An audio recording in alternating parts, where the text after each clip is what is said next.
My talk is called The Scarcity of Life-Giving Water, a Christian Perspective on Climate Change. So I'm Jeff Ho, I'm a PhD student at Stanford University. I study environmental science. I'm just going to jump right in. So the first thing is, why should we talk about this? Why talk about climate change? The first thing that you'll notice here is that according to lots of surveys, evangelical Protestants are the least likely religious group to believe global warming is the result of humans, 34%. And this is compared to 47 to 75% for the general American population. Some other people have put it, the people who believe in climate change, the people who believe in this are usually associated with Al Gore, people who bike, people who really like UN or tree hugging kind of things. And those are the types of people who share my values. Those aren't the type of people who are like me. So I put there at the end for my friend Roland, because this is a friend of mine who I met at my church. He's a young man, he has his 2 young children, and when I first met him, I told him I was an environmental scientist. He was saying, so what do you think about this global warming thing? Is it a hoax? Is it, and I think there's a lot of mistrust among certain types of scientists and certain types of science. So I wanted to give this talk just as a expression of my own research and my own faith, and also to inform people. So who am I? So my research looks at quantifying the impact of climate change on water resources. Here's like a glamour shot that I did for my undergrad. So I'm not a climate scientist per se, but I do sit in a department and I sit very close to world-class climate scientists. And most people don't know that many environmental scientists, so I also feel like I have to evangelize on behalf of this cause. And I think importantly, I'm a follower of Jesus Christ. Cheryl talked a lot about earlier in her diversity piece that, certain people are the intersection of lots of different types of things. And I think the intersection of environmental scientists and Christian are not that common. So I think, I hope that through this talk you'll learn a little bit about climate science, you'll learn a little about me and my own faith. So just a big outline. Mostly I'm going to talk about the basics of climate change. So I think very few people here from from a very non-biased perspective, what is going on and what are the causes and what are the things that we can expect. And I'm not telling you that I'm definitely didn't come up with these things. This is from a book. Actually, there's a very good book that's come out recently from Catherine Hayhoe. She's an environmental scientist and her husband is an evangelical Protestant pastor. So they came together to write this book, Climate for Change, Global Warming Facts for Faith-Based Decisions. So you don't have to take my word for it. I have a copy of this book. You can borrow it if you want. And then I'm going to close with an example of my own research. So this is just a way to make it more closely. I also put these slides online. I'm going to talk a lot about it, and there's going to be references, but I didn't want to clutter that up, so you can look at the references later, like any good, lecture or class or anything like that. So let's jump right in. What's going on? First thing, global temperatures are rising. This is a plot of global land and ocean temperatures from NASA, and on the y-axis is the temperature anomaly, so it's the temperature difference from some datum in history from 1880 to now. I have a picture of a thermometer up there to remind myself that this plot specifically is only from the thermometer records from all over the world. So around the 1800s, we figured out how to measure temperature really well. So this is kind of like, you might think that, different places measure temperature differently. No, that's not true. Temperature is one of the things we know how to measure fairly well. But we don't have records from that long. It's only 1880. So I have a picture of a Japanese cherry blossom there. So there's a lot of proxies for temperature that we measure. So one thing they found is that the date at which cherry blossoms bloom is correlated with the temperature, meaning that when summer comes earlier and temperatures rise, the cherry blossoms bloom earlier. So we have records from Japanese history of when the cherry blossom festivals were every year. So they use these type of measurements to extend the record of history back. This is just one example. So then you get plots like this. Look at plots from the year 1000. So we don't have thermometer measurements from there, but we have and lots of proxy indicators of what the global temperature was at that time. So this is what's known as the hockey stick plot, because you'll see that history, the temperature is pretty consistent. But then in the most recent era, around the time of the Industrial Revolution, the temperature goes up a lot. So here's a picture of a hockey stick. I'm Canadian, so I like hockey a lot. So this is a plot that was very controversial when it came out, but since then it's been recreated by many different types of proxies and so on and so forth. So this is the big plot that lots of people talk about. Now I'm going to talk a little about the causes. The book goes on to talk about how the Earth is God's gift to us. And one of the reasons it's God's gift to us is that we have an atmosphere. So we have an atmosphere of gases that surround our planet, that when the sun is shining on us, keep our planet from being too warm, and when the sun is not shining on us, keep our planet from being too cold. So a good analogy I've heard is that our atmosphere with associated gases like carbon dioxide are like a blanket on a cold night. Unfortunately, the carbon dioxide that we've been putting out since the Industrial Revolution is out of control. So here is the same plot looking at carbon dioxide in history and the dramatic increase of carbon dioxide since the Industrial Revolution. They use the similar types of proxies here, so that we can measure how much carbon dioxide is in the air through old trees. So if you look at tree rings, you can tell how old the tree is. So something about the tree rings tells you also about how much carbon dioxide was in the air at that time. We also look at the amount of carbon dioxide in bubbles of ice that was formed in glaciers a long time ago. So we can create a similar record of carbon dioxide in the atmosphere. So because we know that through basic chemistry that carbon dioxide is a molecule that absorbs heat, we know that from chemistry theory, we know that the more carbon dioxide you have, the more likely you have that the Earth is warming, so that the warmth that we emit is being reflected back. So going back to the atmosphere with blanket analogy, it's like we have too much blanket. It's like really hot, but we can't just throw it off. And that's sort of an analogy to understand the theory behind how they link chemistry to the temperature that's warming.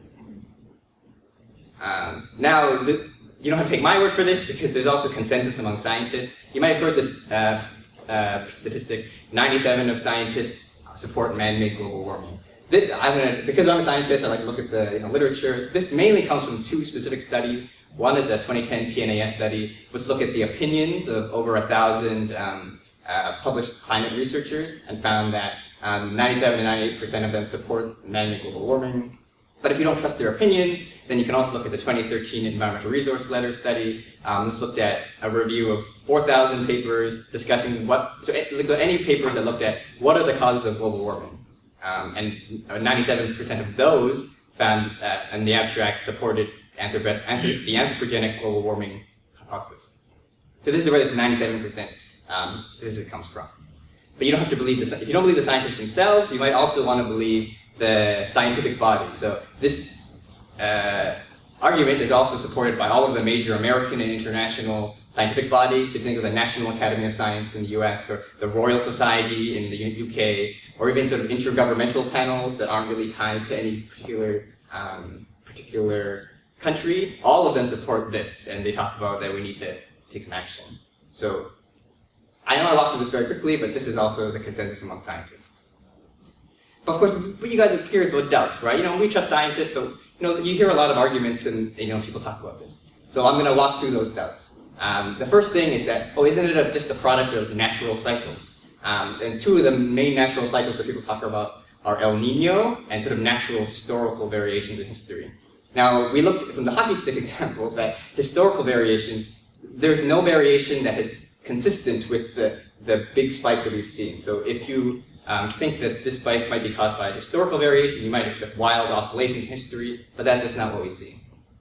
And moreover, El Nino is sort of a periodic cycling about certain types of temperatures, but what that does is it redistributes temperatures in certain areas. So if South America is hotter, then Asia is colder. So this wouldn't really explain sort of global increases in temperature. So the global warming is not really a result of these natural cycles.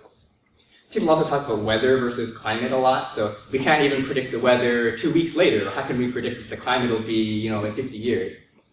And this is important to note that weather is often referred to as sort of the chaotic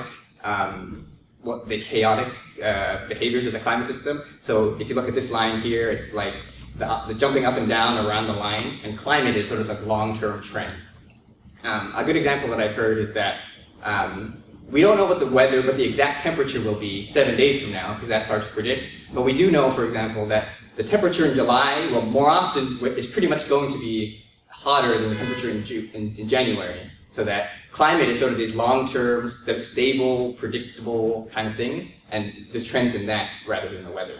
So when people talk about, we had the coldest record snowstorm this year, that doesn't really talk about sort of global averages and global trends.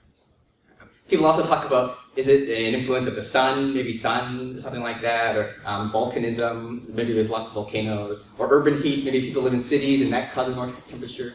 but those are all on a much smaller magnitude than we're seeing globally. So none of those factors, even all of them alone, don't explain the magnitudes that we're seeing. So this is really quickly, and there's lots of people, there's like a whole book and lots of science. So this is just to give you a general idea.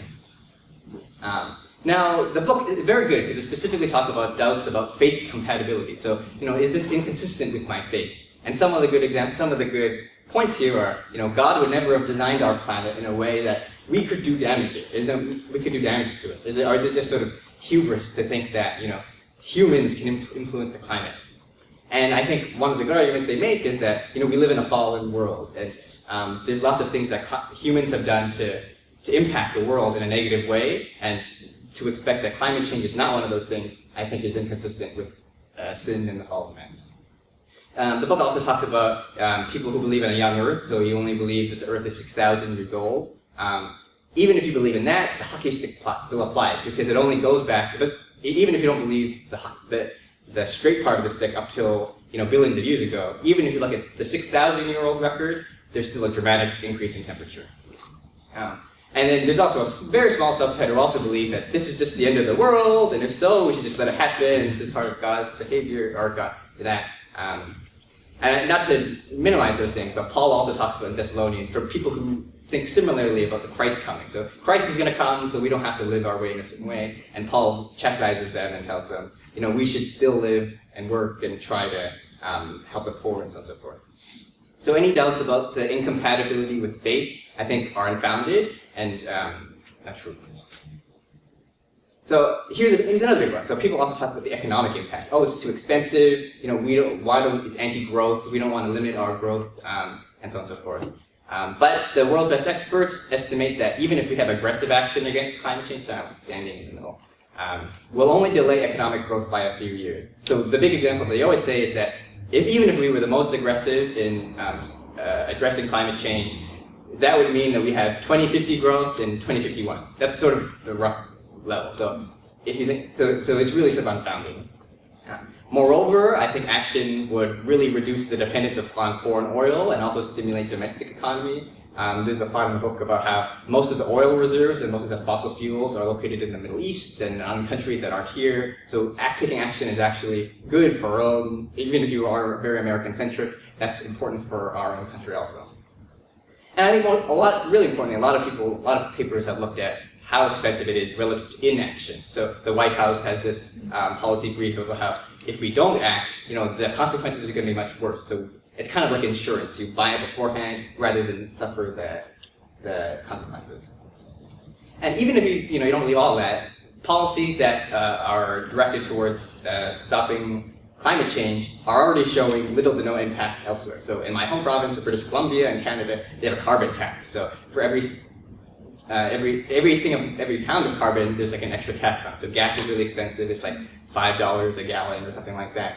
And it's been 4 or 5 years now, and they've shown that there haven't been any macro scale problems to the economy. So the policy literature is already showing that this doom and gloom, we shouldn't act, is false. That's not to say there can be sacrifices that we have to make, but a lot of the really big rhetoric, I think, is not consistent with a reading of the literature and the evidence base. So now I also want to shift about impact. So I talked a lot about what's going to happen, a lot of the doubts. Some of the things that they do predict are that we're going to have increasing extremes in rainfall and temperature. So it's going to get, when it's hot, it's going to be really hot. When it's cold, it's going to be really cold. And you see this now in California, so we have a drought. So this means that you're going to have more droughts, more floods. These are things that are going to be more likely in the future. With the rising global temperatures, we're also going to see rising sea levels. So if you're from like a coastal city, then you might expect that your seafront is going to need to have more embankments or something like that. Or you're from an island nation, then your country may disappear. And so forth.